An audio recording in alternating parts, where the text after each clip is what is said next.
নমস্কার, তোমরা সবাই কেমন আছো? আশা করি তোমরা সবাই ভালো আছো। আর আমি তো ভালোই আছি। আর টাইটেল আর থাম্বনেল দেখে তোমরা নিশ্চয়ই বুঝতেই পেরেছো যে এটা কীরকম ভিডিও হতে চলেছে। তো এখানে এখন 10টা মতন বাজে, ঠিক খেয়াল পড়ছে না। তো সকাল সকাল পৌঁছে গেছি ধাত্রীগ্রাম স্টেশনে। আর তোমরা তো দেখতেই পাচ্ছ সবার ভিজে কি নাজেহাল অবস্থা, সবাই ভিজে গেছি আমরা। খুবই মজা হয়েছে সেখানে। তোমার এতটাই পরিমাণে বৃষ্টি পড়ছিলো যে আমরা সেখানে ভিডিওটা অন করতে পারিনি, তো স্টেশনে এসে অন করতে হলো। এখানে সবাই আছে, পরে পরে আর কি সবার সাথে পরিচয় করিয়ে দেব। তো আমরা এখানে ট্রেন আসার জন্য অপেক্ষা করছি, যাবো যাবো না এরকম করে শেষ পর্যন্ত যাওয়াটা ঠিক হলো। ভাবলাম যে স্টেশন থেকেই হয়তো চলে যেতে হবে, এতটাই পরিমাণে বৃষ্টি হচ্ছিল। রীতিমতো আমরা প্রত্যেকে সবাই, তোমরা দেখে হয়তো খুব একটা ক্যামেরা ভালো বোঝা যাচ্ছে না, তবে আমরা খুবই ভিজে গেছিলাম। অনেক যেমন ভিজে গেছিলাম সেরকম খুবই মজাও হয়েছে, সেটা তোমরা ভিডিওটা পুরোটা দেখলেই বুঝতে পারবে। এখানে আমার তো ব্লগ করার কথা মনেই ছিল না, তো ও বললো যে ব্লগটা শুরু করার কথা, ওই জন্যে ওই দেখছি যে শুরু করে দিয়েছে।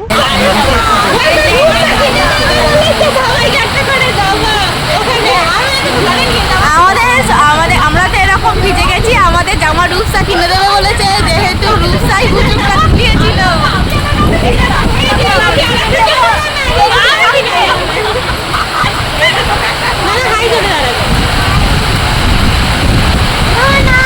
তারপরে ট্রেন এসে যায়, তো আমরা সবাই ট্রেনে উঠে পড়ি। তারপর যে যার জায়গায় বসে পড়েছিলাম। তারপরে এবার নামার জন্য আমরা সবাই তৈরি হচ্ছি। তো বলছিল 2 দিকেই স্টেশন আছে। তো তারপর দেখলাম না, একদিকেই স্টেশন, 2 দিকে নয়। তারপরে আমরা সবাই নেমে গিয়েছিলাম। এখানে বুঝতে পারছি না কেন ভিডিওটা উল্টে গেছে, তোমরা একটু কষ্ট করে উল্টো করে দেখে নিও। আমি জানতাম না যে ওখানটা কীভাবে উল্টে গেল, ক্যামেরাটা তো ঠিকঠাকই ধরা হয়েছিল। যাই হোক, চলো ভিডিওটা কন্টিনিউ করা যাক। আমরা দেখতেই পাচ্ছি যে ছোটো বাচ্চাটাকে কীভাবে আনা হয়েছে। তো মজা কিন্তু খুবই হয়েছে, তোমাদেরও মজা হবে আশা করি। খুব ভালো লাগবে, তোমরা কিন্তু সবটাই দেখো। বেশি কষ্ট যেমন হয়েছে, মজাও সেরকমই হয়েছে। এতটাই বৃষ্টি হচ্ছিলো, যাবো নাই ভেবেছিলাম, তারপরে বৃষ্টিতে ভিজে ভিজে যাওয়া হলো। তারপরে আমরা নেমে টোটো করে নিলাম, যাচ্ছি নবদ্বীপ ঘাটে। ওখান থেকে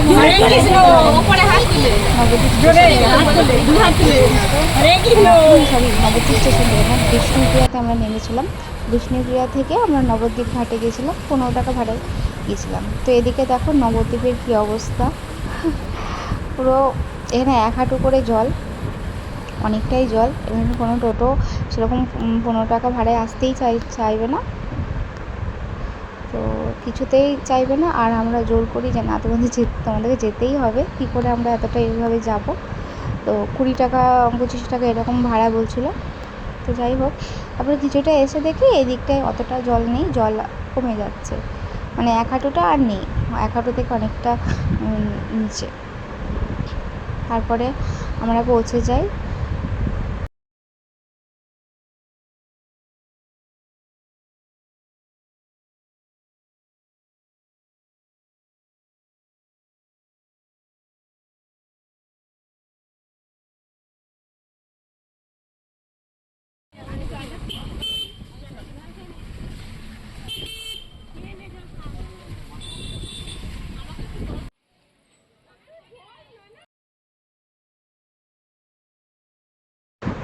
জামাগুলো দেখো কোথায় তুলেছি আমরা, বেরোবো বলে এত ভালো সবাই জামা পরেছি, লং জামা পরেছি, এরকম লং জামা করে এরকম করে তুলে আসতে হচ্ছিলো।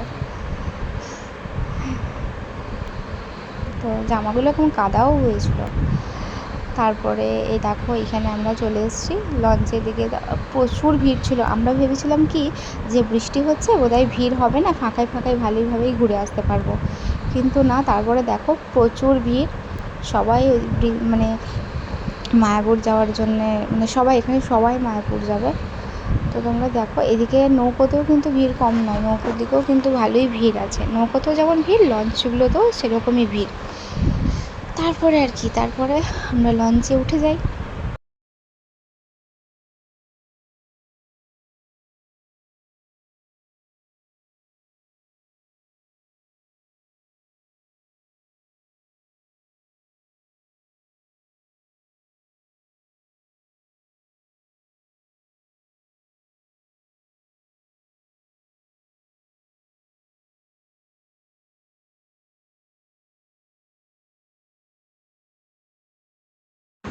এখানে ও ভিডিওটা অনেকটা দূর থেকে করছে, আমি একদম ওই কোণের দিকে ছিলাম।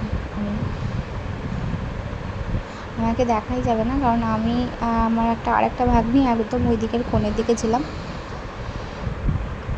তো যে যেখানে জায়গা পেয়েছি সেখানে দাঁড়িয়ে পড়েছি।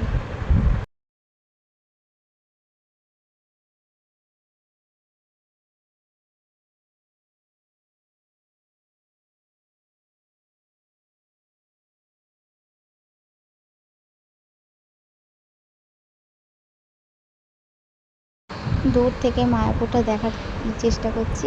একদম মানে বৃষ্টি, চারিদিকে মেঘলা, তো মায়াপুরটা খুব একটা ভালোভাবে দেখা যাচ্ছে না, তো ওরকমই দেখা যাচ্ছে।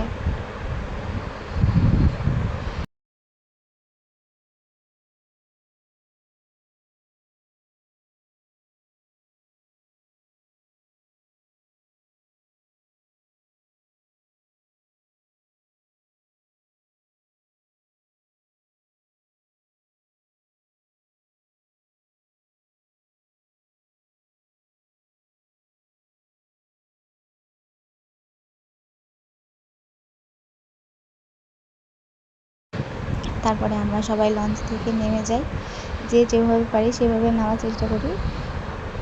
দোকানে ওই লোকগুলো বলছিল তাড়াতাড়ি করবেন না, হুড়োহুড়ি করবেন এরকম। তারপরে চলে এসেছি, দেখো যতটা কাছে আসছি ততটা বুকটা ধুক ধুক ধুক ধুক করছে, আর ভাবছি কখন দেখবো কখন দেখবো।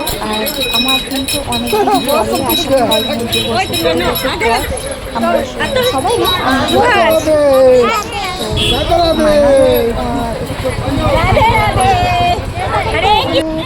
ইউটিউবে কোনো চ্যানেল খুলিনি, তাই পোস্টও করা হয়নি। তো এখানে দেখো অনেকগুলো মন্দির দেখতে দেখতে অবশেষে আমরা মায়াপুর পৌঁছে গেছি। আর এই যে সেই মায়াপুরের এটা তো তোমরা জানোই, যারা যারা গেছো তারা তো সবাই জানো। তো এই যে মায়াপুরের গেট। তারপরে আমরা ভেতরে ঢুকি, অনেকগুলো ছবি টবিও তোলা হয়, রিলস করা হয়। এখানে এরা খাবার দাবার নিয়ে লাইন দিয়েছে, কথা বলছে। মায়াপুরে যতবারই যাই মনটা একদম শান্ত স্নিগ্ধ হয়ে যায়, সবাই বেশ আনন্দেই থাকে, এতটাই ভালো লাগে। যারা যারা যাওনি তাদেরকে বলবো অবশ্যই তোমরা মায়াপুর এসো, ঘুরে যাও, তোমাদের অবশ্যই খুবই ভালো লাগবে, যেমনটা আমাদের ভালো লেগেছে। আর যদি আমাকে জিজ্ঞেস করো যে একা যাব না সবাইকে দল বেঁধে নিয়ে যাবো, আমি বলবো সবাইকে নিয়ে দল বেঁধে নিয়ে এসো, তবেই কিন্তু মজাটা খুব বেশি পরিমাণে তোমাদের মনে হবে। তো আমরা সবাই এসেছিলাম, কিন্তু তুমি যদি এবারে হাজব্যান্ড ওয়াইফ আসতে চাও তাও আসতে পারো, সেটা আমার কোনো ইয়ে নেই, কিন্তু অবশ্যই একবার হলেও তোমরা ঘুরে যাও। খুব ভালো একটা জায়গা। আমাদের বাড়ি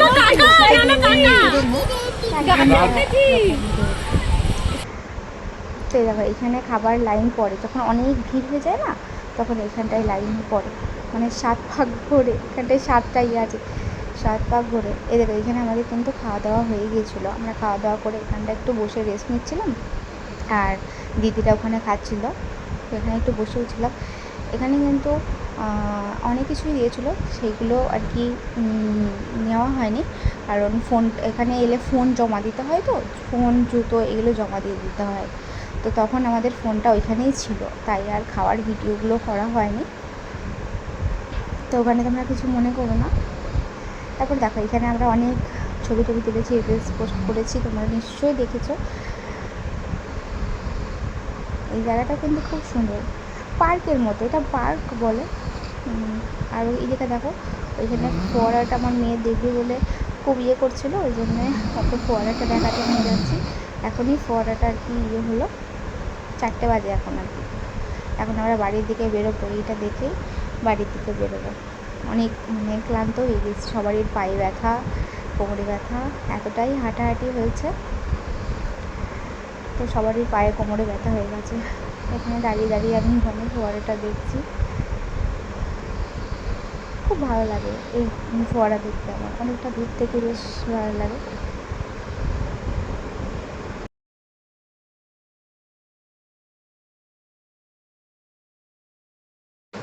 এখানে ছবি টবি তুললে খুবই ভালো লাগে। এখানে যখন ফোয়ারা হচ্ছিলো না তখন ছবি তুলেছিলাম, তারপরে এখন আবার হলো, এখনও ছবি তুললাম। তারপরে এখানে আমার মেয়ের ব্যাগটা নেবে বলে করছে, নেবে করছে, ওই জন্য ওর হাতে ব্যাগটা ধরিয়ে দেওয়া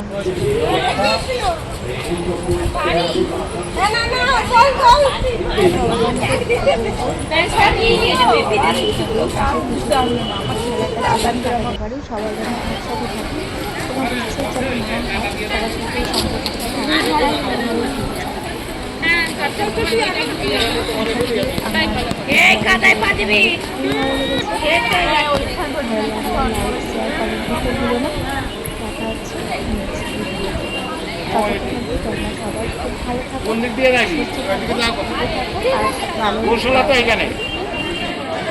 যাতে না হয়, সবার সাথে